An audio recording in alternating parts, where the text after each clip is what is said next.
Back pain है जो spine का है और नेक पेन है वो काफ़ी देखने को मिल रहा है। बहुत बार एक बार जब आप ऑफिस में बैठना शुरू किए और पोस्चर वहाँ गलत है और सारे दिन आप काम किए और बैड पोस्चर में रहे तो वो मसल अकड़ाव हो जाता है। जो बैक का पेन है और जो माइग्रेन भी कहा जाता है नेक वाला जो है उसका कोई कनेक्शन है या अलग अलग है? माइग्रेन एक अलग एंटिटी है। लो बैक पेन और नेक पेन 90% मरीज बिना ऑपरेशन के ठीक होते हैं। तो आज के टाइम में ना बच्चे जो है वो फ़ोन काफ़ी देर तक देखते रहते हैं, गर्दन सिटिंग पोस्चर जो है बिल्कुल ऐसी ही रहती है।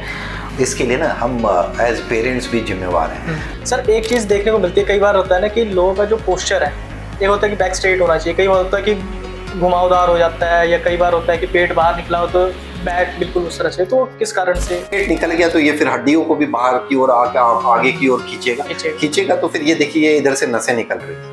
हम लोग बेल्ट पहन लेते हैं, कुछ लेडीज हैं जो बल्की हैं तो वो बेल्ट पहन लेते हैं। वो बेल्ट भी हमेशा एडवाइजेबल नहीं है कि जब मान लीजिए कि बैठेंगे और वजन देंगे थोड़ा सा नुकीला जैसा होता है ये, और वो इतने पोर्शन पे यदि पड़ेगा तो फिर इसमें क्या होगा, इसमें सूजन आएगा। नमस्कार, आप देख रहे हैं अमर उजाला, मैं हूं आपके साथ चंद्र प्रकाश नीरज।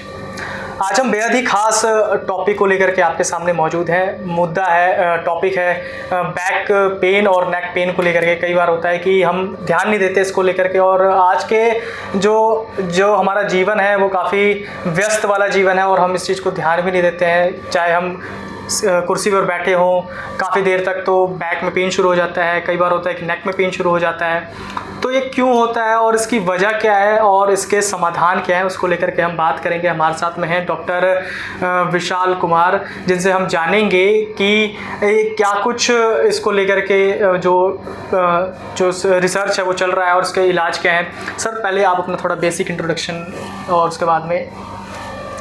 मैं डॉक्टर विशाल कुमार, अभी एडिशनल प्रोफेसर ऑफ ऑर्थोपेडिक्स और ट्रॉमा सेंटर है अपना, एडवांस ट्रॉमा सेंटर पीजीआई का नोडल ऑफिसर। ठीक सर, आज के समय में देखा जाता है कि जो बैक पेन है जो स्पाइन का है और नेक पेन है वो काफ़ी देखने को मिल रहा है आज के टाइम में। चाहे हम बैठे रहते हैं काफ़ी देर तक कुर्सी पे काम कर रहे होते हैं तो कई बार होता है कि ना दर्द शुरू हो जाता है, और ऐसा भी देखा गया है कि वो ये नहीं कि कोई ज़्यादा एज हो, कम एज में भी हमको ये देखने को मिल रहा है। सर ऐसा क्यों हो रहा है? ये ऐसा इसलिए भी हो रहा है ना क्योंकि हमारा वर्किंग लाइफस्टाइल बड़ा पहले के तुलना में पहले के समय से अब ज़्यादा डिफरेंट हो गया है। अब लॉन्ग सिटिंग आवर्स होते हैं। लॉन्ग सिटिंग आवर्स मतलब कोई आदमी एसी के ऑफिस में बैठा हुआ है, वहाँ एसी चल रहा है और हम आराम परस्ती में बैठ के और फिर घंटों घंटों काम करते हैं। बहुत बार एक बार जब आप ऑफिस में बैठना शुरू किए और पोस्चर वहाँ गलत है और सारे दिन आप काम किए और बैड पोस्चर में रहे तो वो मसल अकड़ाव हो जाता है। एंड ये चीज़ें यदि बहुत ज़्यादा दिनों तक चलती हैं तो फिर वो पोस्चर ही आपका बॉडी का एक पार्ट का हिस्सा बन जाता है, अहम हिस्सा बन जाता है। ये एक रिस्पॉन्सिबल फैक्टर है। दूसरा रिस्पॉन्सिबल फैक्टर है कि अब हमारी फिजिकल एक्टिविटी बहुत कम हो गई है। हम ऑफिस में बैठे हैं, काम कर रहे हैं, बीच में हम उठते नहीं हैं या उठ करके थोड़ा ब्रेक लेकर के हम यदि करें तो इससे बैक पेन की समस्या बहुत हद तक समाधान हो सकता है। और लॉन्ग सिटिंग आवर्स है क्योंकि कॉम्पिटिटिव वर्ल्ड है, कंपटीशन के टाइम में समय तो 24 घंटे ही है, उसी 24 घंटे में परफॉर्म करना है। परफॉर्मेंस के चलते परफॉर्मेंस एंजाइटी भी है तो वो एक रिस्पॉन्सिबल फैक्टर भी है इसके लिए। तीसरा, बहुत बार हमारा डाइट इरेगुलर हो जाता है काम के चक्कर में। हम अपनी जो रोज़मर्रा की ज़िंदगी है, जो हमारे रूटीन है, जैसे सुबह ब्रेकफास्ट किया, बीच में लंच किया, उसके बाद डिनर किया, इन सब के समय से ना करना, एक अच्छी डाइट नहीं लेना, जल्दी जल्दी ले लेना, या आप घर से सुबह सुबह भाग के आते हो, ऑफिस में बैठ गए, कुछ नहीं हुआ, फास्ट फूड ऑर्डर करके खा लिए। यदि ये चीज़ नित्य क्रिया में आपके समागम हो गया इन सब चीज़ों का, इस हैबिट्स का, तो फिर ये लॉन्ग टर्म में आपको बैक पेन और तरह तरह की बीमारियों को जन्म देता है। सर जो नेक पेन है और जो बैक का पेन है उसके जो शुरुआती लक्षण क्या होते हैं जब दर्द शुरू हो जाता है, और उसका समाधान कैसे हो सकता है उसका? शुरुआत में तो आपको धीरे धीरे पेन होगा, पेन की इंटेंसिटी जब शुरू होगा तो कम होगा, बट वो पोस्चर आप कंटिन्यू करेंगे, वही फूड हैबिट आप कंटिन्यू करेंगे, वही लाइफस्टाइल आप कंटिन्यू करेंगे तो वो पेन फिर आपकी ज़िंदगी का पार्ट हिस्सा बन जाएगा और आप हमेशा पेन में रहेंगे। तो उस समय आपको लगना चाहिए कि हाँ, अब हमें किसी डॉक्टर को दिखाने की, स्पेशलिस्ट को दिखाने की, उसकी परामर्श लेने की ज़रूरत है। सर कई बार होता है कि जो बैक का पेन है और जो माइग्रेन भी कहा जाता है नेक वाला जो है, उसका कोई कनेक्शन है या अलग अलग है दोनों? माइग्रेन एक अलग एंटिटी है, लेकिन हाँ नेक पेन यदि होता है आपको, जिसको हम आम भाषा में सर्वाइकल स्पॉन्डाइलोसिस भी कहते हैं, यदि वो होता है तो बहुत बार आपको एक तो गर्दन में दर्द होगा, नेक्स्ट स्टेज बढ़ेंगे तो फिर हाथ दोनों बाजू में आपको दर्द जाना शुरू हो जाएगा, हो सकता है सूनापन आने लगे बाजू में, या कीड़ी जैसी चलने की सेंसेशन आने लगे। थोड़ा और एडवांस होंगे तो हो सकता है कि आपको चक्कर आने लगे, आपको वॉमिटिंग की टेंडेंसी होने लगे। ये सब चीज़ यदि हो रही है तो आपको प्रोबेबली सर्वाइकल स्पॉन्डाइलोसिस हो सकता है। इस समय रहता है कि आप एक स्पाइन स्पेशलिस्ट को दिखाएं। सर अगर ये होने लगे तो कई बार होता है कि लोग मेडिसिन लेना अपने आप से लेना शुरू कर देते हैं कि बैक पेन हो गया तो कोई दर्द की दवा ले ली, या नेक पेन हो गया तो ले लिया, स्पाइन में दिक्कत हो तो ले लिया। इसके लिए आप क्या कहना चाहेंगे कि क्या इसके लिए हमें अपना बरतना चाहिए इस सब चीज़ से दूर रहने के लिए, कि ज़्यादा मुश्किल ना हो बाद में? ऐसा है कि पहला बार यदि किसी को दर्द होता है तो वो डॉक्टर के पास जाता नहीं है या जाना नहीं चाहता है। उस समय एक आधा बार आप over the counter pain killer ले लिए और आप ठीक हो गए तो ठीक है। लेकिन यदि यही चीज़ आपके लाइफस्टाइल को हिंडर करने लगे, आपके परफॉर्मेंस को हिंडर करने लगे, डे टू डे बेसिस पे बहुत फ्रीक्वेंटली यदि ये पेन होने लगे, तो आपको तो दिखाना ही चाहिए, स्पाइन स्पेशलिस्ट को दिखाना चाहिए, या नहीं तो कम से कम एक डॉक्टर को तो दिखाना चाहिए, ताकि वो यदि प्रॉब्लम को ग्रेड करके, आपकी समस्या को ये ग्रेडिंग करके और जिसके पास भेजना है एटलीस्ट एडिक्वेट रेफरल कर दे आपका, सच दैट आप सही जगह पे सही समय पे पहुंच जाए। और सर आज के टाइम में जैसे कि कई बार होता है कि ना लोग डरते हैं कि किस तरह का इलाज होगा, तो आज के टाइम में हमारे पास क्या वो टेक्नोलॉजी हमारे पास उपलब्ध है कि जिससे जो ट्रीटमेंट है वो आसानी तरीके से हो जाए, लोगों को डर भी ना लगे? इसमें कोई दिक्कत नहीं है, आप आ सकते हैं और आराम से इलाज भी करवा सकते हैं, कोई डरने वाली बात नहीं है इसमें। इसमें तो बिल्कुल कोई डरने वाली बात नहीं है, क्योंकि आप जितना जल्दी डॉक्टर के पास आएंगे उतनी जल्दी ठीक होंगे, क्योंकि आपकी बीमारी उतनी ही इनिशियल स्टेज में पकड़ी जाएगी। और जो चीज़ मान लीजिए एडवांस हो जाए, उससे बहुत आपकी तकलीफ बढ़ जाए, तो एक तो है कि जो तकलीफ का पीरियड आपका रहा वो आपका कष्ट में रहा, और दूसरा वो समय आपका वेस्ट हुआ एक तरीके से।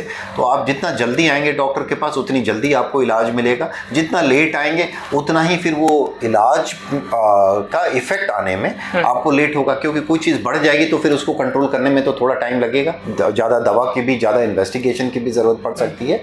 So the sooner you come the better it is. और सर जैसे कि मेडिसिन से ही या फिजियोथेरेपी से ही ठीक हो जाए, या सर्जरी कब करवाने की ज़रूरत पड़ जाती है, या सिर्फ दवाइयों और फिजियोथेरेपी से भी? लो बैक पेन और नेक पेन 90% मरीज बिना ऑपरेशन के ठीक होते हैं।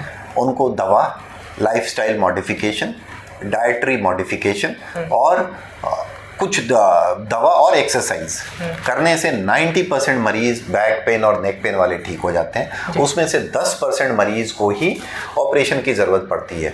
इस ऑपरेशन वाले सेट में वैसे मरीज होते हैं जिनको दर्द बहुत हो रहा है, जिनको सूनापन होने लग गया, जिनके बाजू में ताकत की कमी हो रही है या पैर में ताकत की कमी हो रही है, पेशाब और टट्टी पे कंट्रोल कम हो रहा है, चलते वक्त पैर से चप्पल निकल जा रहा है। ऐसे लक्षण यदि आने लगते हैं तो वो प्रॉबेबली वो मरीज सर्जरी के कैंडिडेट होते हैं। अदरवाइज 90% मरीज बैक पेन और नेक पेन के दर्द और दवा और एक्सरसाइज से ठीक हो जाते हैं। सर आज के टाइम में ना बच्चे जो है वो फ़ोन काफ़ी देर तक देखते रहते हैं, गर्दन सिटिंग पोस्चर जो है बिल्कुल ऐसी ही रहती है।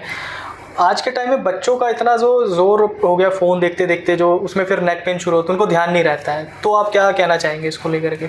इसके लिए ना हम एज पेरेंट्स भी जिम्मेवार हैं। बहुत बार क्या होगा कि आप एज पेरेंट जब आप ऑफिस से घर जाते हो ना, तो आपको भी लगता है थोड़ा रिलैक्स करते हैं। उसमें आप क्या करते हो, बच्चा यदि छोटा बच्चा आपके घर में या बच्ची है तो आपके पास आएगी, तो आप उसको टालने के लिए ना अपनी मोबाइल पकड़ा देते हो।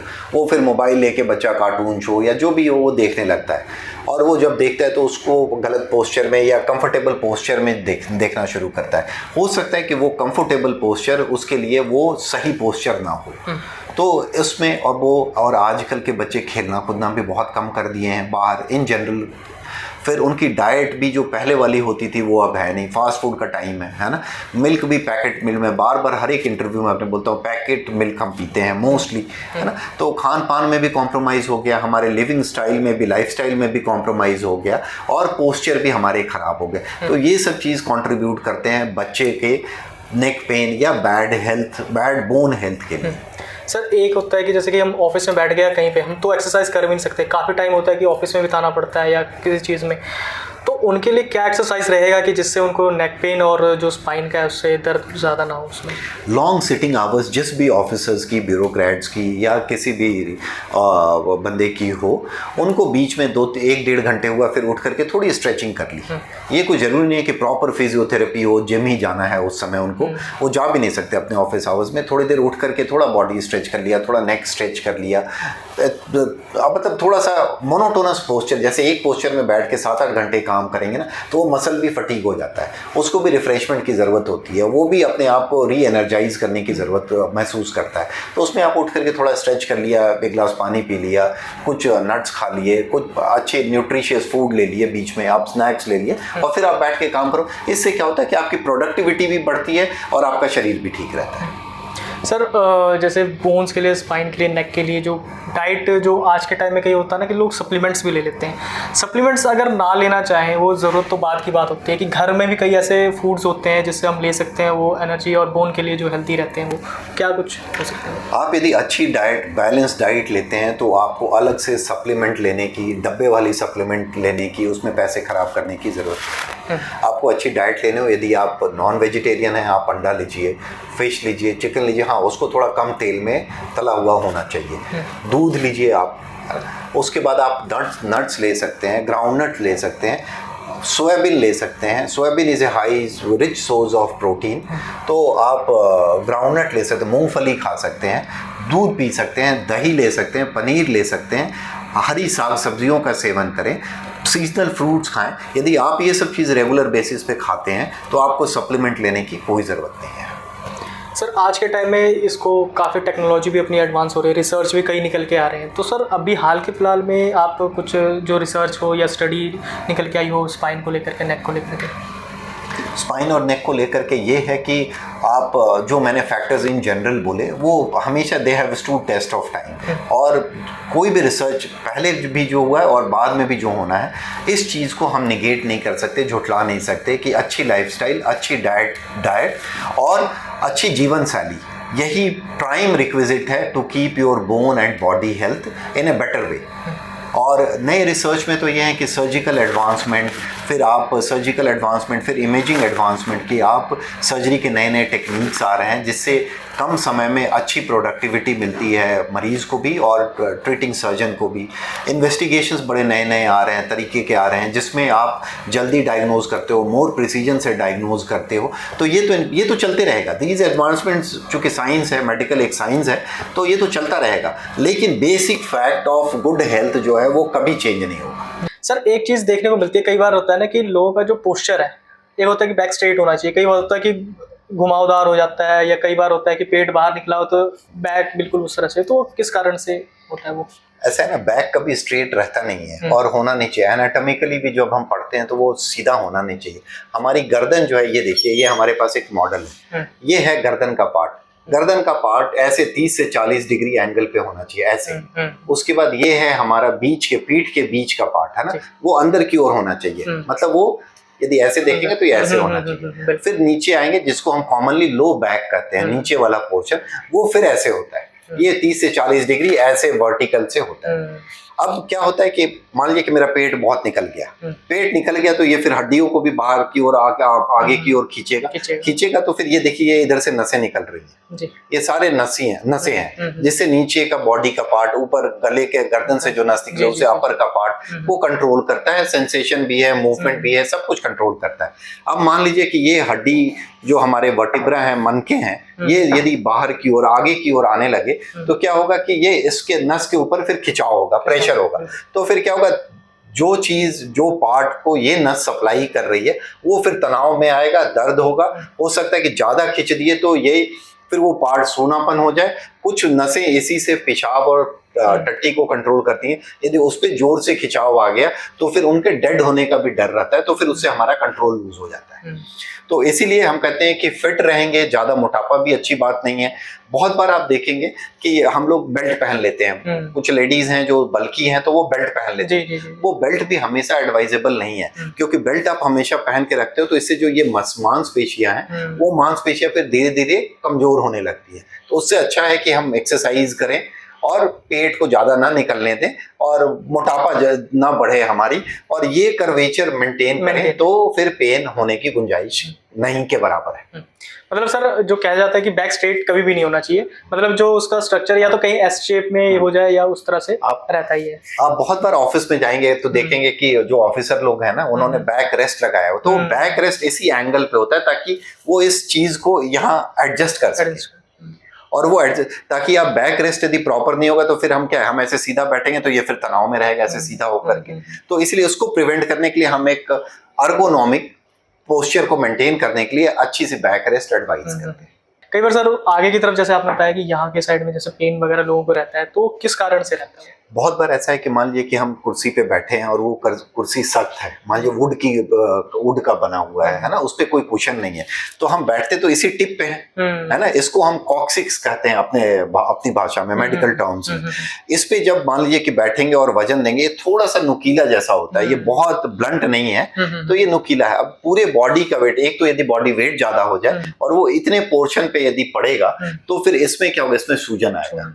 इसमें यदि सूजन आएगा तो हम उसको कॉक्सीडायनिया कहते हैं। इसको भी हटाने के, इससे भी निजात पाने के कई तरीके। उसमें तो एक है कि आप जो हम स्कूटर चलता है तो जो ट्यूब होता है ना, वैसा कुशन आता है, आप ट्यूब वाले कुशन के ऊपर बैठेंगे तो क्या होगा कि सारा वजन इधर बढ़ जाएगा और इस पे कोई वजन ना पड़े। फिर आप पेन किलर भी ले सकते हैं जिसको एनाल्जेसिक कहते हैं, उससे भी ये कम हो जाएगा। वजन कम करेंगे, इसके लिए भी एक्सरसाइज आता है, आप वो एक्सरसाइज करेंगे तो फिर वो पेन कम हो जाएगा और धीरे धीरे खत्म हो जाएगा। सर कई बार ये भी सुनने में आता है कि जब जिम में एक्सरसाइज करते हैं तो हड्डियों से कट कट की आवाज आती है, चाहे बैक का भी हो। कई बार होता है कि लोग स्क्वाट्स वगैरह लगा रहे होते हैं तो बैक का भी होता है कि क्या ज्यादा हैवी वेट भी नहीं भी उठाना चाहिए। कई लोग तो बहुत ज्यादा हैवी वेट भी उठा लेते हैं, ध्यान नहीं रहता, और जो काफी नुकसान देखने को मिलता है बैक और स्पाइन। इसके लिए मेरा सुझाव ये रहेगा कि देखिए, यूजुअली नॉर्मली कट कट की आवाज तो वरीसम नहीं है, उसके लिए चिंता की कोई बात नहीं है। लेकिन हाँ, कभी चिंता की बात हो सकती है, तो इसको अवॉइड करने के लिए हमें बिना वार्म अप किए हुए आगे एक्सरसाइज नहीं करनी चाहिए। कोई भी exercise, rigorous exercise, extensive exercise करने से पहले हमें प्रॉपर वार्म अप करके करना चाहिए ताकि वो मसल बॉडी टोन्ड अप हो जाए। उसके बाद फिर हम अकॉर्डिंगली जिम करें तो बेटर रिजल्ट आएगा। तो सर के साथ हमने काफ़ी बातें की और जाना कि किस तरह से जो नेक और जो स्पाइन को लेकर के जो हम जो ध्यान नहीं दे रहे हैं उसके क्या कारण हैं और उसको हम कैसे बचा सकते हैं अपने आप को। और हमने ये भी जाना कि हर जो पेन है या जो बीमारी है उसके लिए ऑपरेशन या सर्जरी की ज़रूरत नहीं पड़ती, दवा से और फिजियोथेरेपी से भी ठीक किया जा सकता है उस चीज़ को। और कई जो हमने आज खान पान का जो मेन जो चीज़ है जो शरीर को जो लगना चाहिए वो खान पान को लेकर के ही, क्योंकि आज के टाइम में हमने अपने जो खाने पीने का तरीका बिल्कुल ही बदल दिया है। अब हम फास्ट फूड की तरफ भाग रहे हैं। ज़्यादा से ज़्यादा अगर हम नेचुरल डाइट लेंगे तो शरीर को उतना ही फ़ायदा होगा, जितना ज़्यादा हम फास्ट फूड की तरफ जाएंगे तो उतनी जल्दी आप बीमार पड़ेंगे और डॉक्टरों के पास आपका जाना लगा रहेगा। तो आप डॉक्टरों के पास नहीं जाना चाहते हैं तो अपना जो जीवन है उसको सुधारिए और एक्सरसाइज करिए, अच्छी डाइट लीजिए। और इसी तरह के हम हेल्थ को लेकर के एक नए टॉपिक के साथ में आपके सामने होंगे। और डॉक्टर विशाल का बहुत बहुत थैंक यू कि सर ने अपना समय दिया और काफ़ी महत्वपूर्ण जानकारियाँ दी और जो इसको इलाज जो चल रहा है उसके बारे में बताया। देखते रहिए अमर उजाला, तब तक के लिए नमस्कार। अगर आप ये वीडियो YouTube पर देख रहे हैं तो हमारे चैनल को सब्सक्राइब करें और बेल आइकन को दबाना ना भूलें। अगर आप Facebook पर ये वीडियो देख रहे हैं तो हमारे पेज को लाइक करें।